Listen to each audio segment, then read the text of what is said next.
Praise the lord. ప్రతిరోజు పరిశుద్ధాత్మతో కలిసి నడవండి అనే కార్యక్రమం ద్వారా మీ అందరికీ కూడా మా ప్రేమపూర్వకమైనటువంటి శుభములు తెలియపరుస్తున్నాను.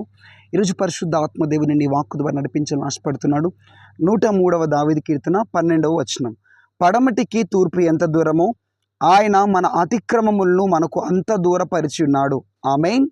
ఏ పాపములో అయితే పడిపోయి, ఏ పాపానికైతే అలవాటైపోయి దేవునికి దూరంగా జీవిస్తున్నావో, ప్రార్థన మానేసావో, మందిరాన్ని మానేసావో, దేవుని సేవకుల్ని విడిచిపెట్టి లోకంలో జీవిస్తున్నావో, ప్రభు నిన్ను మరలా పిలుస్తున్నాడు. నీ పాపములన్నిటినీ కూడా నేను క్షమించి నీకు దూరపరచబోతున్నా. పాపములన్నిటినీ కూడా నీకు దూరము చేయబోతున్నాను. ఏ త్రాగుడికి కానీ, ఏ వ్యభిచారానికి కానీ, ఏ కామపు క్రియలకు కానీ నువ్వు అలవాటు పడిపోయి ఉన్నావో, యేసుక్రీస్తు ప్రభు నీ పాపములన్నిటినీ కూడా క్షమించి పడమటికి తూర్పుకు ఎంత దూరమో నీకు పాపానికి అంత దూరమును కలగచేయబోతున్నాడు. నీ పాపములన్నీ క్షమించి నేను ఏ పాపము కూడా తాకదు,